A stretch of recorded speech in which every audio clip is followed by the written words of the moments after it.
Shalom semuanya, tenang kembali dalam program Deep Talk with Pase. Kita bisa melanjutkan tadarusan Alkitab kita pada kesempatan kali ini. Dan kita akan memasuki pasal-pasal terakhir dari kitab Yesaya.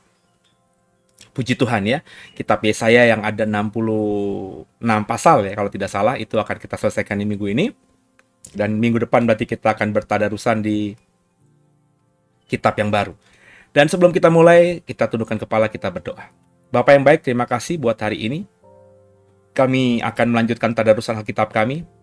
Tolong kami, ampuni segala dosa kami, dan berikan kami hikmat marifat-Mu, sehingga ayat-ayat yang kami baca menjadi terang, dan itu bisa menjadi bekal kami dalam mengarungi sisa hidup kami ke depannya, sehingga hidup kami semakin menyenangkan Tuhan.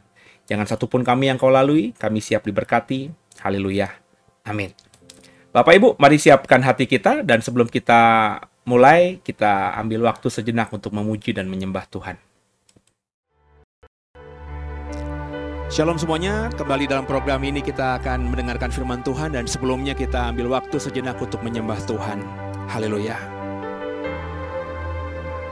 Mari sama-sama saudara. Ku bersyukur Bapa.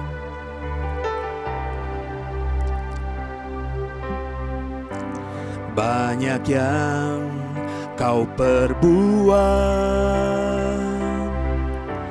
di dalam hidupku, rancangan indahmu terjadi di hidupku.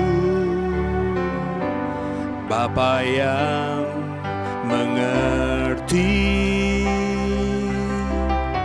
segala yang ku perlu, kasih-Mu sempurna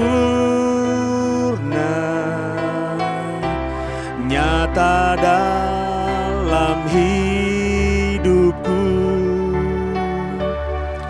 Ku bersyukur Bapa,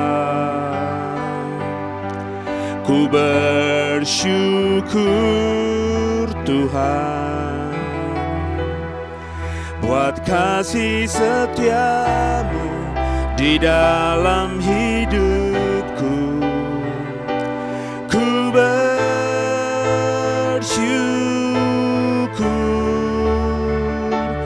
Tuhan. Haleluya saudara. Mari sama-sama kita nyanyikan lagu ini dari hati kita. Kita bersyukur sama Tuhan.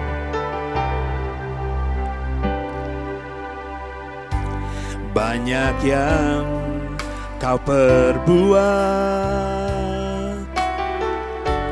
di dalam hidupku, rancangan indah-Mu terjadi di hidupku. Bapa yang mengerti segala yang ku perlu. Kasih-Mu sempurna, nyata dalam hidupku.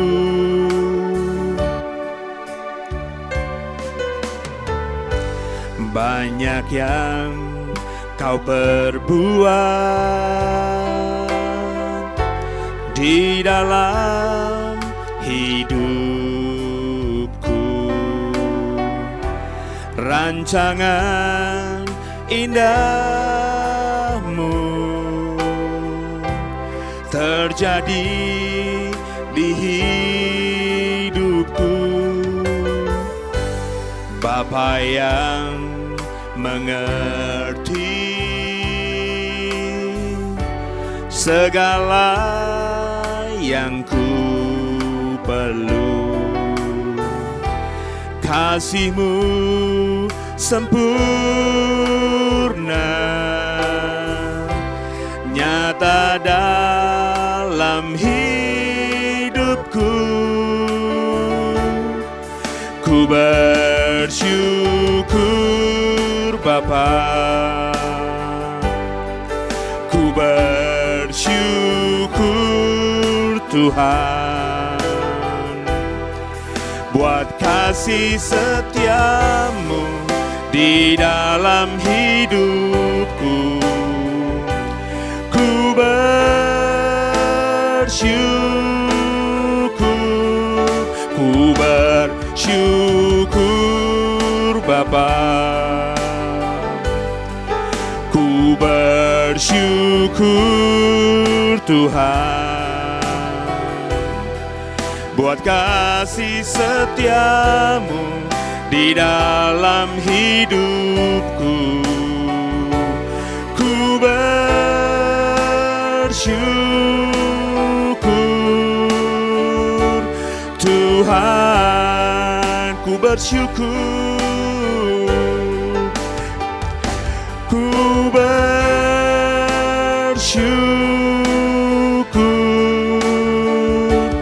Tuhan. Haleluya, kami bersyukur Tuhan buat segala kebaikan-Mu di dalam hidup ini.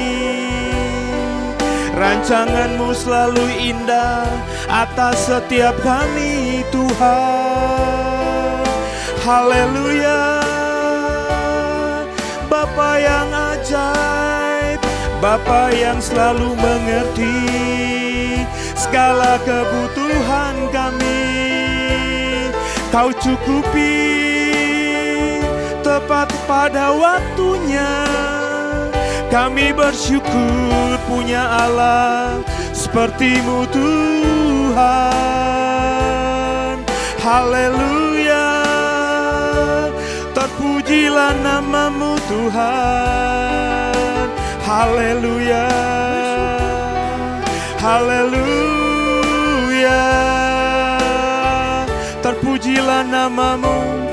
Haleluya. Tak ada lembah kelam yang tak ku lewati tanpa hadir-Mu. Haleluya. Hatiku takkan gentar sebab ku tahu tangan-Mu yang menopangku. Tak ada lembah kelam, tak ada lembah kelam yang tak ku lewati tanpa hadir-Mu. Hatiku takkan gentar sebab ku tahu tangan-Mu yang menopangku.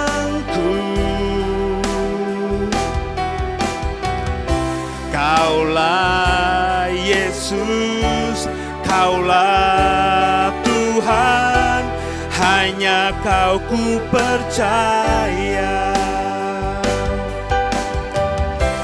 Kaulah Yesus, Kaulah Tuhan, harapan hidupku. Haleluya. Ku bersyukur Bapa, ku bersyukur Tuhan, buat kasih setiamu di dalam hidupku. Ku bersyukur, ku bersyukur Bapa, ku bersyukur Tuhan, buat kasih setiamu di dalam hidupku. Ku bersyukur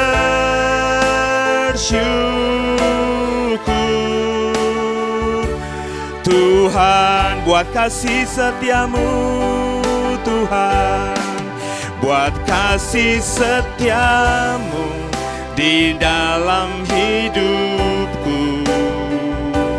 Ku bersyukur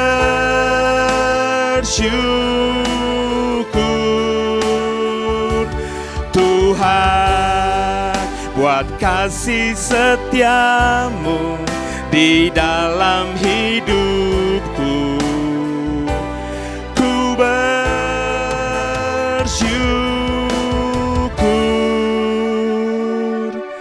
Tuhan. Haleluya, semoga diberkati. Tuhan semua berkati saudara. Ya, kita akan membaca Bapak Ibu Yesaya 65 ya. Kita akan membaca bersama-sama. Perikopnya diberi judul oleh Lembaga Alkitab Indonesia. Jawab Allah, hukuman bagi orang berdosa dan keselamatan bagi orang saleh. Ayat 1 kita baca bersama-sama.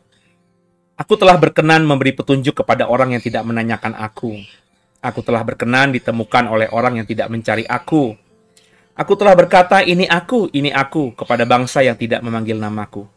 Sepanjang hari aku telah mengulurkan tanganku kepada suku bangsa yang memberontak, yang menempuh jalan yang tidak baik dan mengikuti rancangannya sendiri.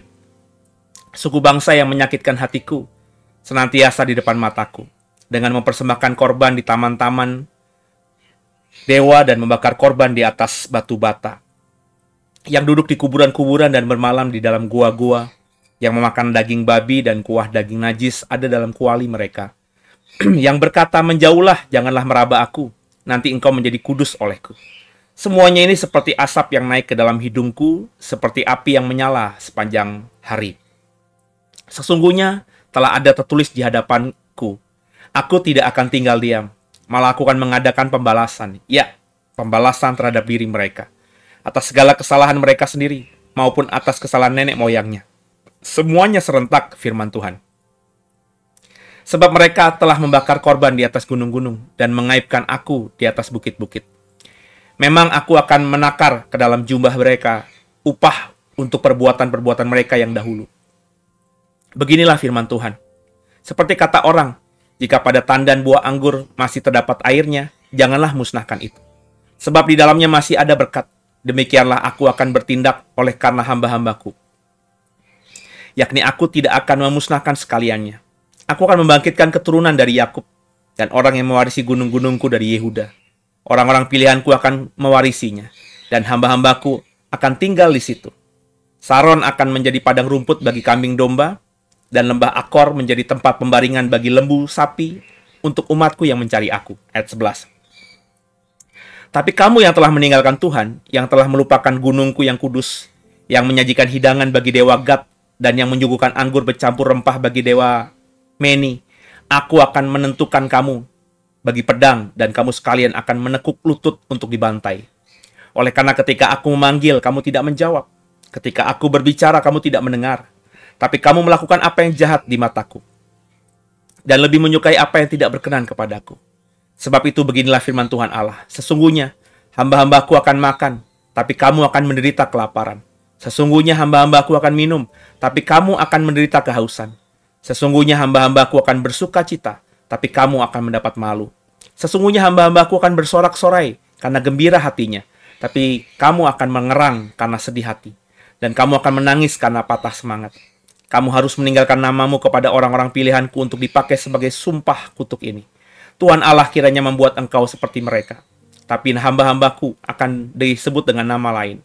Sehingga orang yang hendak mendapat berkat di negeri akan memohon berkat demi Allah yang setia. Dan orang yang hendak bersumpah di negeri akan bersumpah demi Allah yang setia. Sebab kesesakan-kesesakan dahulu sudah terlupa dan sudah tersembunyi dari mataku. Perikop berikutnya ya. Janji mengenai langit yang baru dan bumi yang baru. Sebab sesungguhnya aku menciptakan langit yang baru dan bumi yang baru. Hal-hal yang dahulu tidak akan diingat lagi dan tidak akan timbul lagi dalam hati. Tapi bergiranglah dan bersorak-sorak untuk selama-lamanya atas apa yang kuciptakan. Sebab sesungguhnya aku menciptakan Yerusalem penuh sorak-sorak dan penduduknya penuh kegirangan. Aku akan bersorak-sorak karena Yerusalem dan bergirang karena umatku. Di dalamnya tidak akan kedengaran lagi bunyi tangisan dan bunyi erangan pun tidak. Di situ tidak akan ada lagi bayi yang hanya hidup beberapa hari atau orang tua yang mencapai umur suntuk, yang tidak mencapai umur suntuk. Sebab siapa yang mati pada umur 100 tahun masih akan dianggap muda, dan siapa yang tidak mencapai umur 100 tahun akan dianggap kena kutuk. Mereka akan mendirikan rumah-rumah dan mendiaminya juga. Mereka akan menanami kebun-kebun anggur dan memakan buahnya juga. Mereka tidak akan mendirikan sesuatu supaya orang lain mendiaminya. Dan mereka tidak akan menanam sesuatu supaya orang lain memakan buahnya. Sebab umur umatku akan sepanjang umur pohon.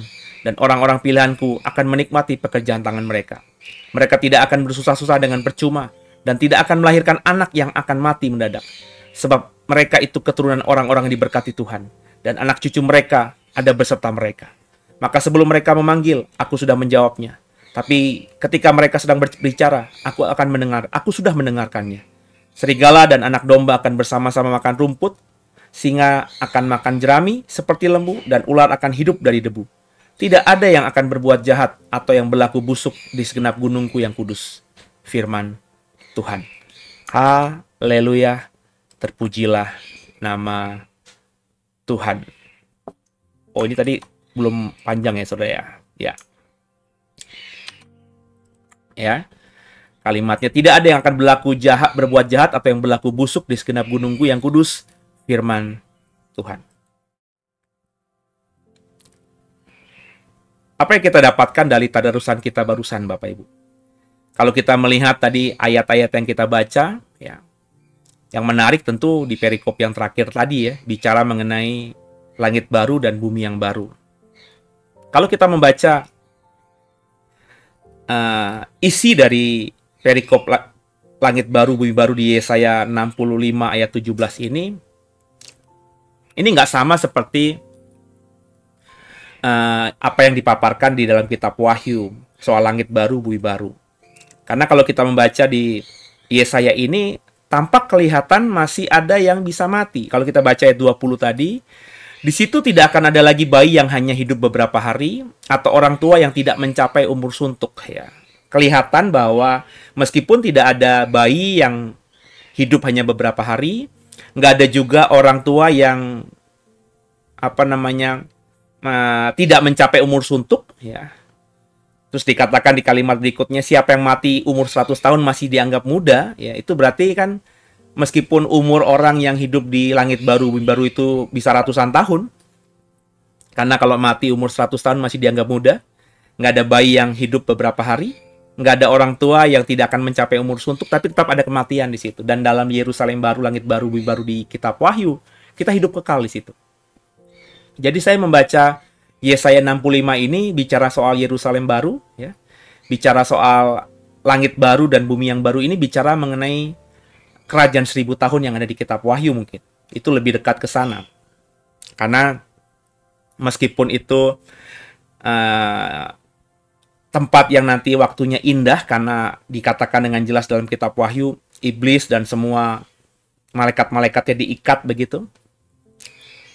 Yesus sudah turun ke dunia kembali memerintah sebagai raja di Yerusalem. Dunia menjadi aman senantiasa, tapi tetap di situ kan masih di bumi, ya. Masih tetap ada yang namanya kematian. Maka menurut saya apa yang dilihat Yesaya di pasal 65 ini adalah gambaran dari apa yang dilihat oleh Yohanes ketika dia mendapatkan pewahyuan tentang kerajaan 1000 tahun. Ada waktu yang cukup panjang di bumi ini, di mana dikatakan keadaan damai, sehingga bunyi tangisan itu nggak ada, bunyi erang pun tidak. Ya. Jadi masa damai itu seperti itu. Nggak ada tangisan, nggak ada erangan, semuanya bergirang, bersorak-sorai, selama-lamanya ya di dalam kerajaan 1000 tahun itu, karena ya mereka hidup bersama dengan Tuhan. Tapi kalau kita membaca kitab Wahyu kan kerajaan 1000 tahun itu ada ujungnya. Iblis nanti akan dilepaskan kembali, dan karena menyadari waktunya sangat pendek, dia menyesatkan kembali atau berusaha menyesatkan kembali orang-orang yang lahir atau kawin mengawinkan dan lahir di dalam kerajaan 1000 tahun itu. Mereka yang lahir dalam kondisi dunia yang sudah sejahtera, karena tidak ada lagi dosa, mereka itu akhirnya menjadi orang-orang yang lahir dengan agama yang baik, takut akan Tuhan. Apalagi mereka akan tahu bahwa Tuhan Yesus sudah datang ke dunia, memerintah di Yerusalem. Tentu mereka akan hidup dengan lingkungan seperti itu, tapi mereka punya iman yang luar biasa kepada Yesus karena memang tidak ada godaan. Tidak ada faktor eksternal yang menggoda mereka. Tidak seperti sekarang kita, yang baru keluar rumah aja kita sudah punya tantangan-tantangan karena singa atau setan itu seperti singa yang mengaum-ngaum ingin menerkam kita. Nah, orang-orang yang lahir dalam kerajaan 1000 tahun itu tidak akan mengalami hal ini. Mereka lahir dalam kondisi dunia yang seperti surga. Tapi nanti di ujungnya iblis kembali dilepaskan kan? Itu kata pewahyu. Dan ketika iblis dilepaskan, dia akan berusaha menyesatkan orang, sehingga orang-orang yang tadinya hidup ratusan tahun di bumi ini dengan damai sejahtera, tidak pernah ada gangguan dari faktor eksternal, tidak pernah digoda, dirayu oleh setan iblis untuk memberontak, tidak pernah diganggu pikirannya untuk berbuat hal-hal yang bersifat kedagingan. Akhirnya iblis mengganggu dan banyak orang nanti disesatkan dan kemudian mengikuti iblis di penghujung langit dan bumi yang pertama ini. Jadi Bapak Ibu biji mata Tuhan, ketika saya membaca ini barusan, ya luar biasa ya Tuhan. Tuhan itu berbicara kepada kita, mengenalkan dirinya kepada kita, bahkan membagikan rencananya atas semesta ini kepada kita lewat banyak hamba-hamba Tuhan. Kalau Bapak Ibu jadi member di channel YouTube The Warriors, hari ini saya sedang membagikan materi soal teologi proper.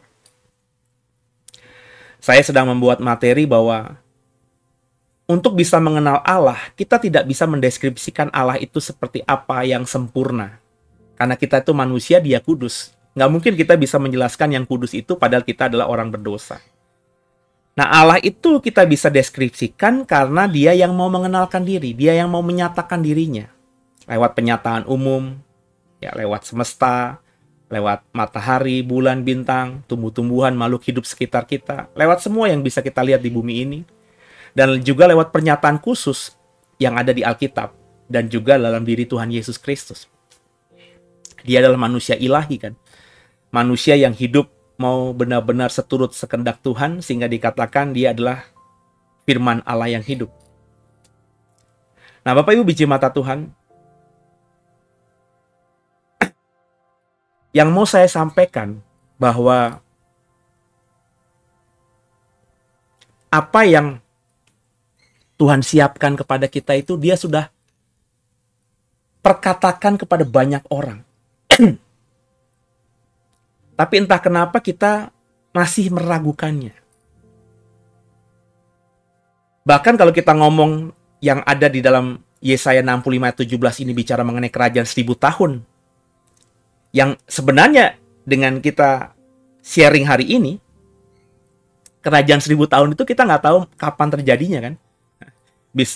Bisa tahun depan, 10 tahun lagi, 100 tahun lagi, 1000 tahun lagi pun mungkin gitu saudara. Ya. Nggak ada yang tahu kapan itu terjadinya. Tapi apa yang masih terjadi nanti itu, Tuhan sudah ingatkan lewat Yohanes ketika dapat wahyu. Kemudian juga ratusan tahun sebelum Yohanes sudah diingatkan juga oleh nabi besar yang namanya Yesaya ini.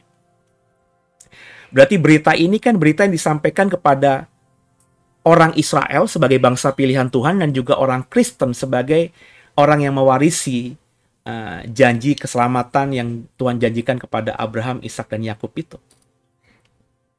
Artinya dua bangsa pilihan Tuhan, dua komunitas orang percaya yang ada di dunia ini, Tuhan sudah sampaikan tentang apa yang Dia ingin perbuat atas dunia ini lewat langit baru, bumi baru. Tuhan akan pulihkan semuanya.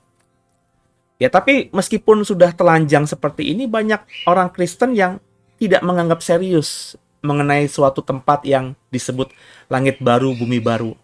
Atau yang saya jelaskan tadi, saya tafsirkan tadi, Yesaya 65 itu sangat kental merujuk pada kerajaan 1000 tahun yang ada di kitab Wahyu.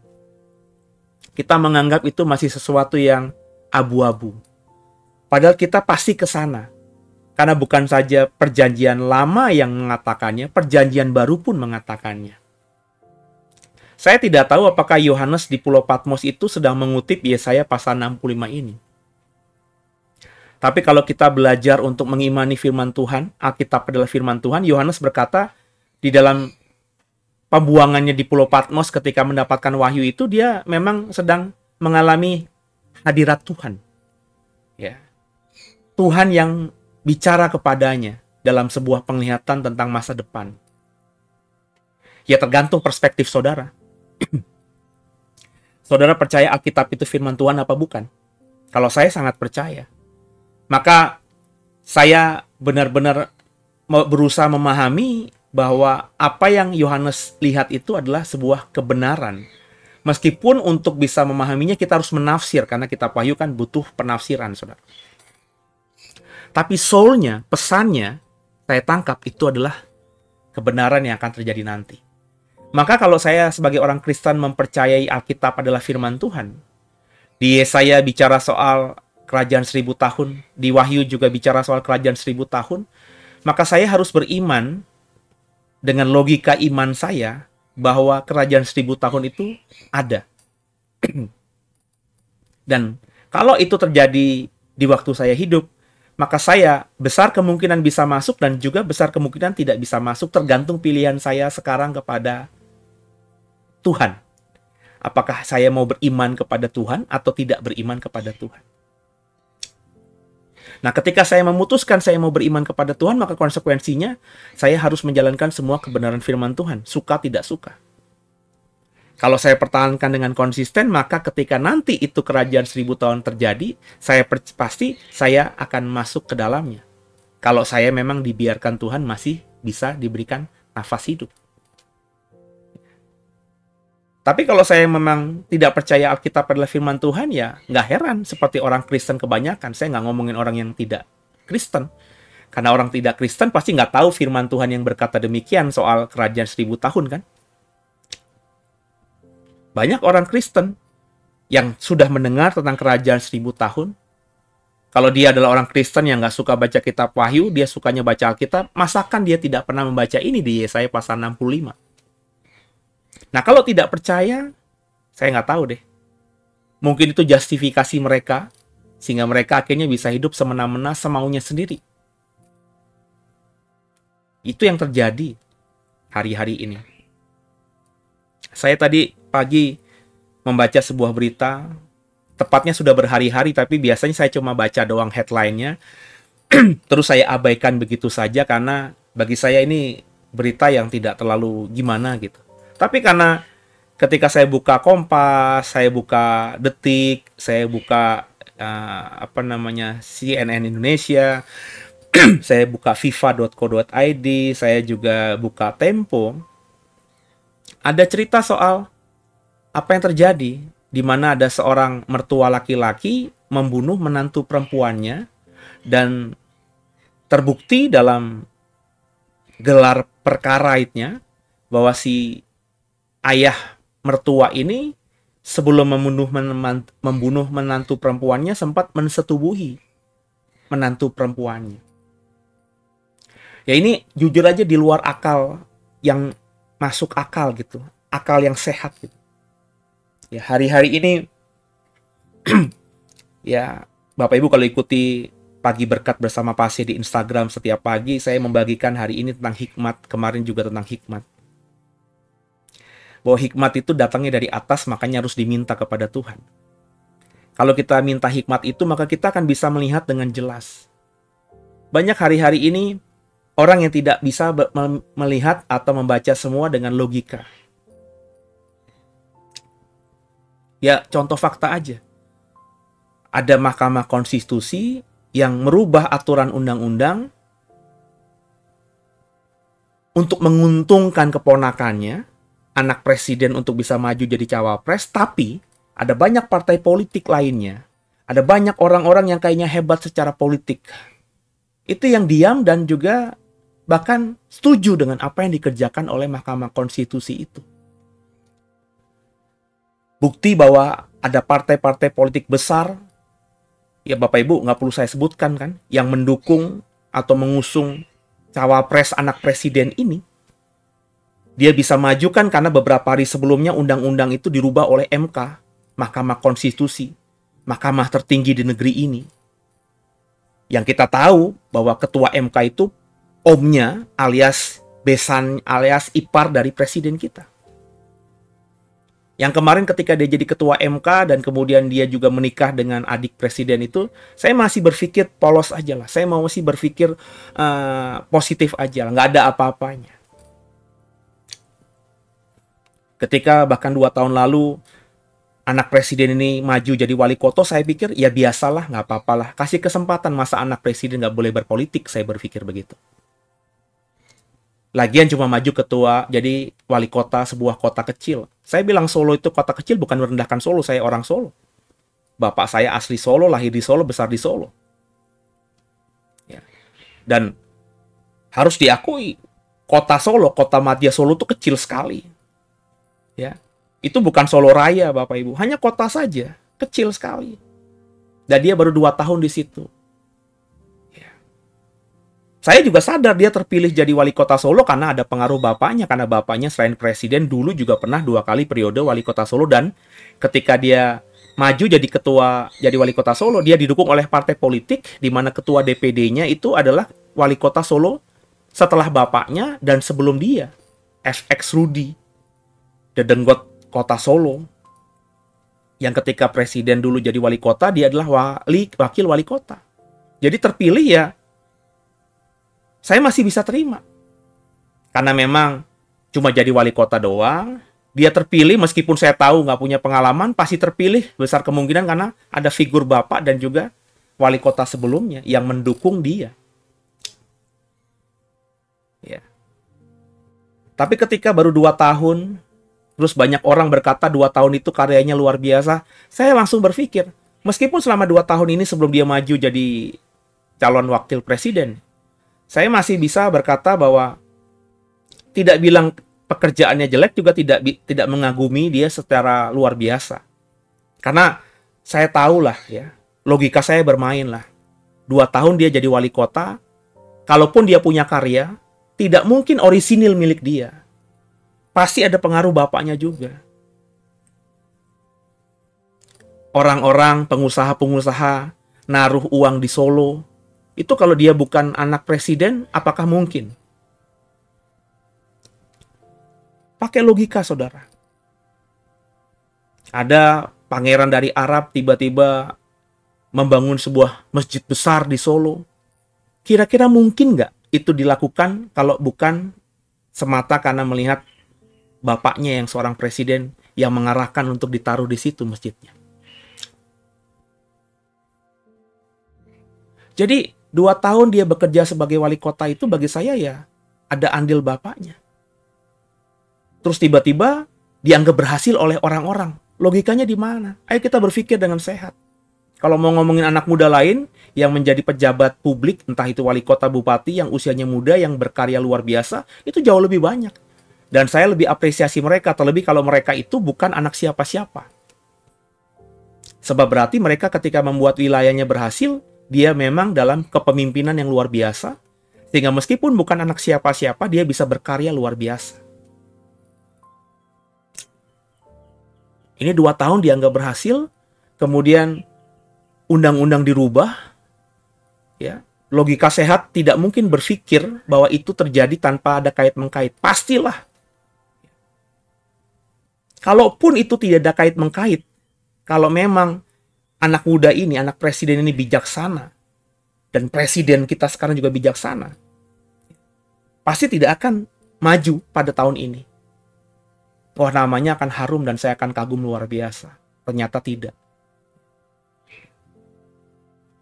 Memang sudah direncanakan. Bukti-bukti orang-orang yang sudah bersuara soal 3 periode.